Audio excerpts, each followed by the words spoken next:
대구시가 다음 달 문을 열 동대구 복합환승센터와 신세계백화점 주변의 교통소통 대책을 발표했습니다.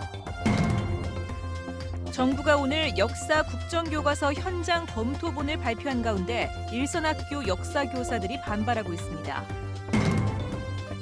4대강 사업 탓에 농민들과 어민들의 피해가 갈수록 커지자 피해 농어민들은 보해체와 같은 근본적인 대책 마련을 요구하고 있습니다.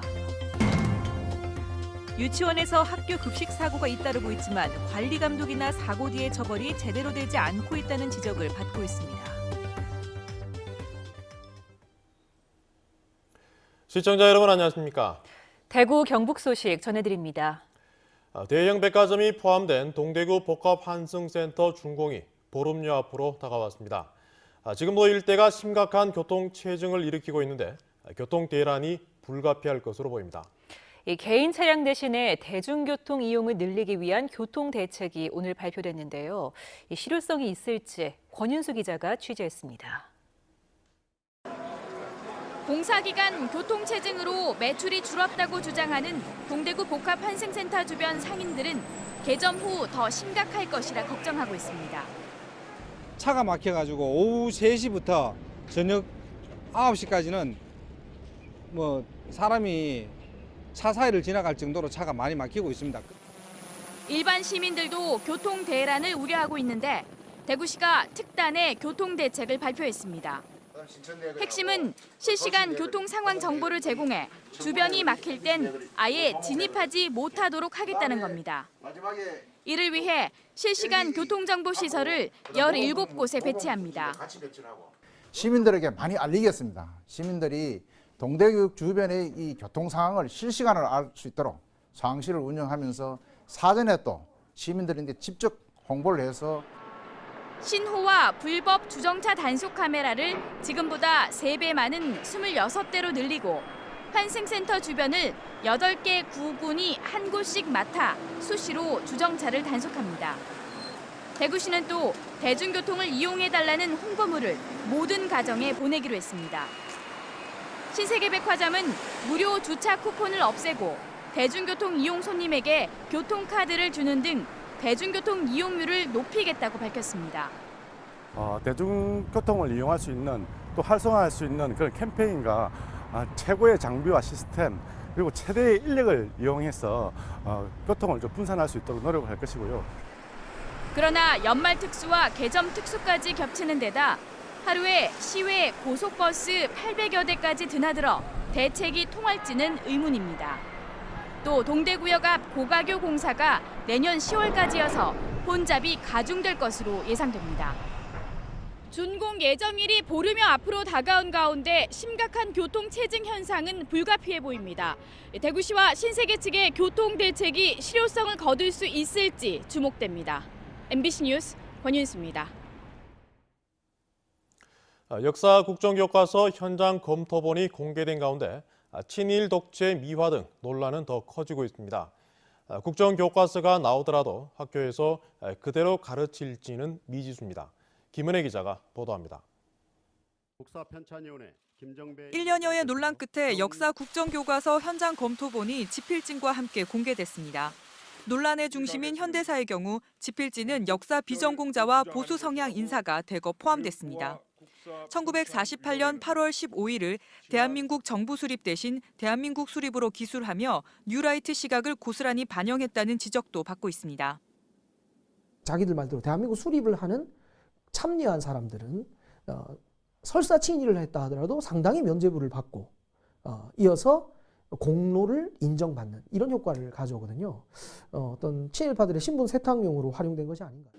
지난주 금요일 국정교과서에 반대하는 시도교육감 협의회 성명에서 빠진 대구와 경북 교육감은 국정교과서 채택 여부도 정부 방침에 따른다는 입장입니다. 원래 방침대로 결과에 따라서 그냥 계속 추진하겠다, 그대로 추진하겠다 이 내용입니다. 곡성이 될지, 검정 혼용이 될지는 아직까지도 다 모르는 이야기들이니까. 현장에서는 국정교과서가 도입되더라도 교육과정이 허용하는 범위 안에서 최대한 자율적인 수업을 하고 불복종 가능성도 제기되고 있습니다. 이 교과서가 나온다 하더라도 현장 선생님들은 이제 부교재라든지 PT 자료를 만들어서 활용을 할 것이고요. 그 가운데 뭐 불복종 운동 같은 것들이 일어날 수도 있다고 보고 있습니다.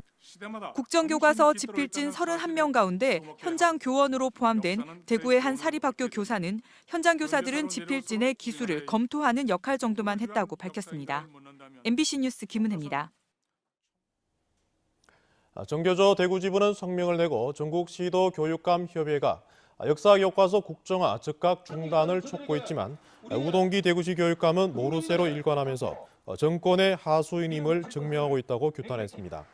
정교조 경북지부도 성명을 내고 논란의 국정교과서가 공개됐는데도 이영우 경북교육감은 내년부터 역사 국정교과서를 교육 현장에 보급하겠다고 밝히는 등 정권의 나팔수가 되고 있다고 비난했습니다. 국회 대통령 탄핵안 표결이 초읽기에 들어간 가운데 대구 경북 25명 국회의원 가운데 야권에서는 김부겸 의원과 무소속 홍일학 의원, 여당에서는 비박계 강석호 의원과 유승민 의원 등 모두 4명 정도가 탄핵에 찬성 입장을 보이고 있습니다. 나머지 새누리당 의원들은 아직 유보적 입장을 보이고 있지만 탄핵을 요구하는 민심을 감안하면 이 가운데 상당수가 시간이 갈수록 탄핵에 찬성할 것이란 분석도 나오고 있습니다. 한편 새누리당 최경환 의원은 오늘 새누리당 경북도당 운영위원회에 참석해 대통령도 위법 사항에 대해 책임을 져야 하지만 정치권 전체가 지금 상황을 정파적 이익을 위해 이용해서는 안 된다면서 대통령 탄핵 소추에 반대했습니다. 최 의원은 또 최순실 국정농단 사태와 관련해 대통령을 10여 년간 보필해온 입장에서 무거운 책임감을 느끼고 있다며 국민들과 당원들에게 죄송하다는 입장도 밝혔습니다. 서해안에 집중됐던 조류 인플루엔자가 내륙 지역으로 빠르게 확산되고 있습니다. 대구 경북에는 아직 발생하지 않았지만 워낙 감염성이 높아 농가에 비상이 걸렸습니다. 보도에 장미쁨 기자입니다. 닭 3만여 마리를 키우고 있는 경주의 한 양계장. 지난주부터 일주일마다 해오던 농장 소독을 요즘 들어 하루에 한 번씩 수시로 하고 있습니다. 지난 2014년 발생한 조류 독감으로 산란개 53만여 마리를 매몰한 경주 지역 양계 농가들의 불안감은 매우 높습니다. 유입을 최대한 막고는 있고 우리도 입식은 자제를 하고 있지만은 지금 서해안이나 이쪽 발생 지역을 바라봤을 때는 철새하고 전혀 무관하다고도 말을 못 하거든요. 그럼 저희들도 이 새들은 어떻게 할 수가 없으니까. 경북 지역에서 기르는 닭과 오리는 3,500만 마리로 이 가운데 경주가 217만여 마리로 가장 많습니다. 경북은 아직 AI가 발생하지 않은 청정 지역이지만 안심하기는 힘듭니다. 이번 조류 인플루엔자는 유전자가 변이된 새로운 유형의 고병원성 바이러스로 아주 적은 양으로도 가금류가 죽을 만큼 치사율이 높은 게 특징입니다.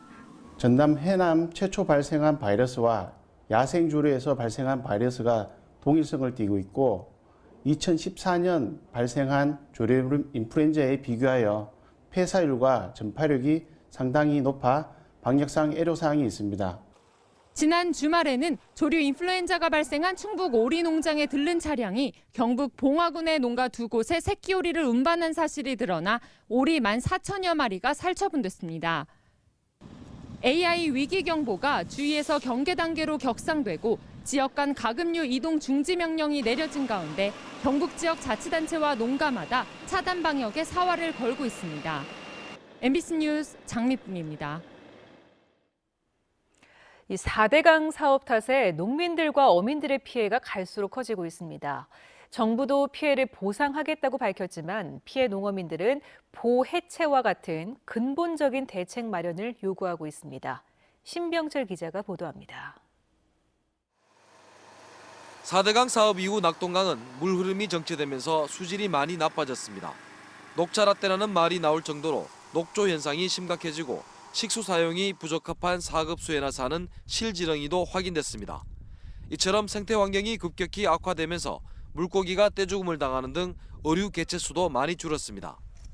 지난해 국토교통부가 낙동강 일대에서 벌인 용역조사에서 하루 어획량이 최근 4년간 3분의 1 수준으로 감소했습니다. 정부도 4대강 사업이 원인이라는 것을 인정하고 낙동강 어민 1,900여 명에게 77억 원을 보상한다고 밝혔지만 1인당 평균 400만 원에 불과합니다. 1년 고기 잡아가지고 1000만 원도 뭐 하니까 뭐 500, 800 잘해야 800입니다. 국민들이 이렇게 생계의 위협을 받고 있습니다. 4대강 사업으로 강물을 보를 이용해 채우면서 지하수 수위가 올라가 생긴 농경지 피해도 심각합니다. 농민들이 피해를 호소하는 농경지도 대구 주변에서만 고령군 우곡면과 칠곡군 양문면 일대 약 120만 제곱미터나 됩니다. 수박 같은 경우는 수확기에 뿌리가 장애가 일어난다면 정상적인 성장을 못합니다. 잎이 마른다든지 또는 이제 수박 크기가 적어진다든지 수박이 이렇게 삐뚤어진다든지 이런 현상이 일어나는 거죠. 지난 6월 법원도 농경지 피해가 4대강 사업 때문이라고 보고 국가가 배상하라는 판결을 내리기도 했습니다.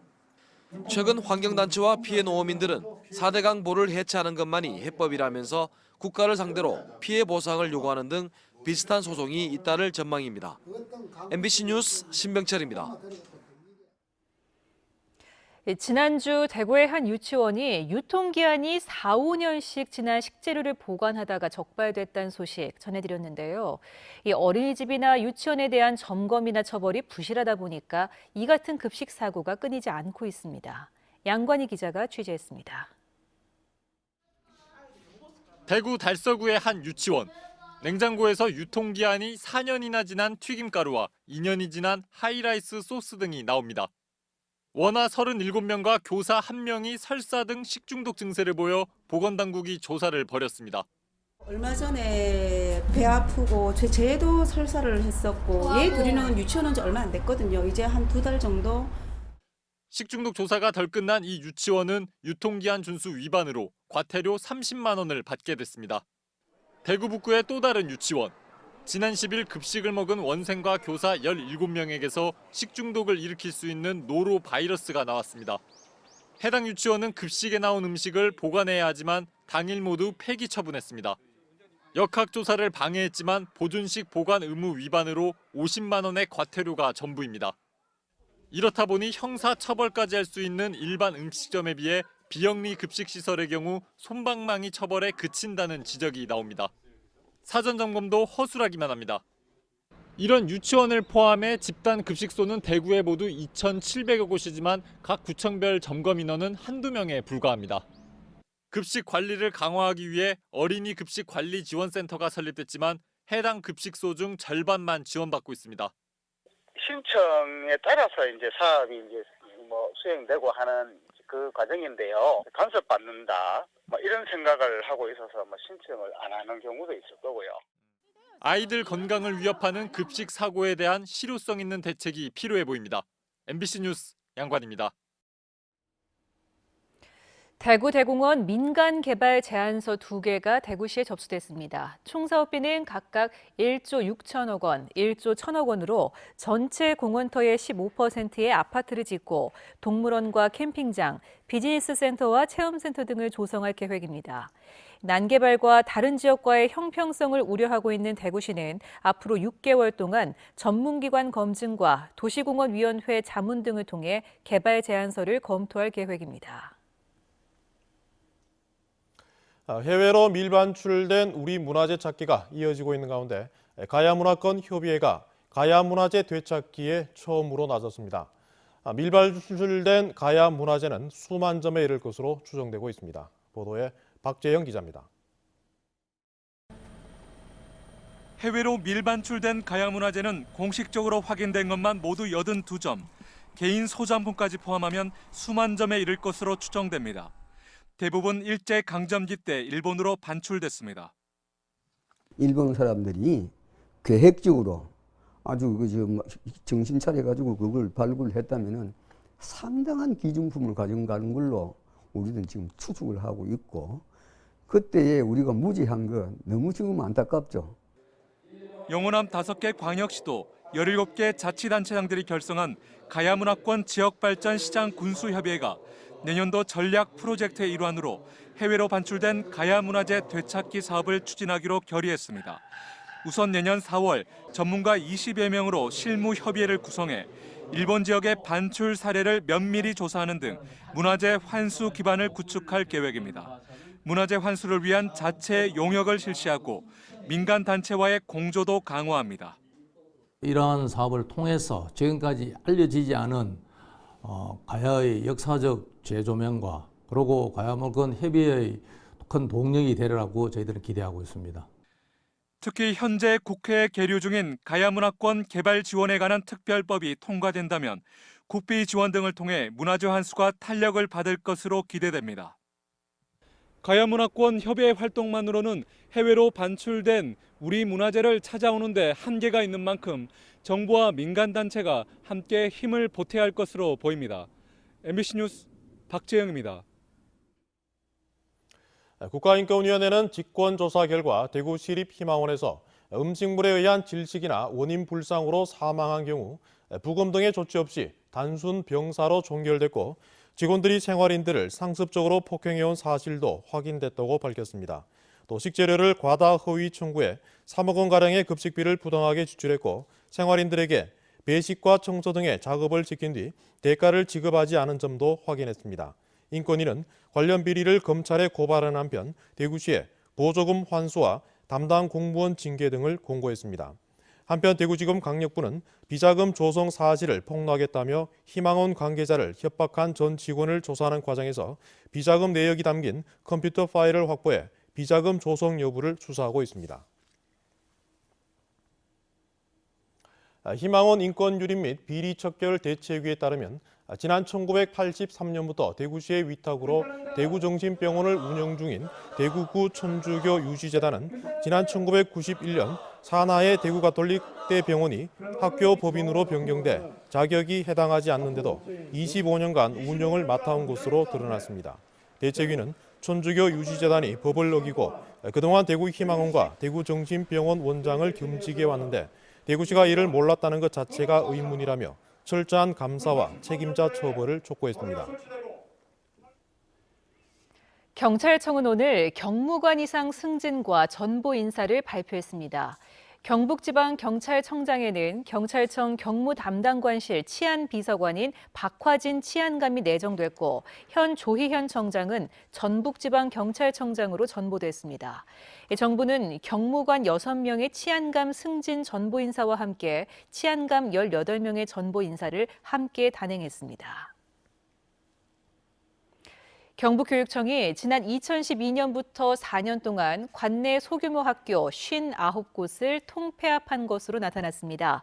경북교육청은 지역에서 본교는 15명 이하, 분교는 10명 이하인 학교를 대상으로 통폐합을 추진한 결과 모두 59곳이 통폐합으로 폐교했다고 밝혔습니다. 경북 지역에서 교육부 기준 소규모 학교는 모두 463곳에 이릅니다.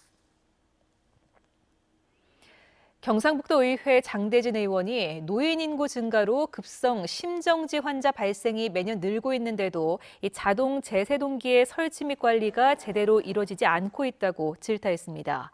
장 의원에 따르면 경상북도 내 자동 제세동기의 법적 의무 설치 대수가 1,220여 대지만 설치된 자동 제세동기는 890여 대에 불과한 것으로 나타났습니다.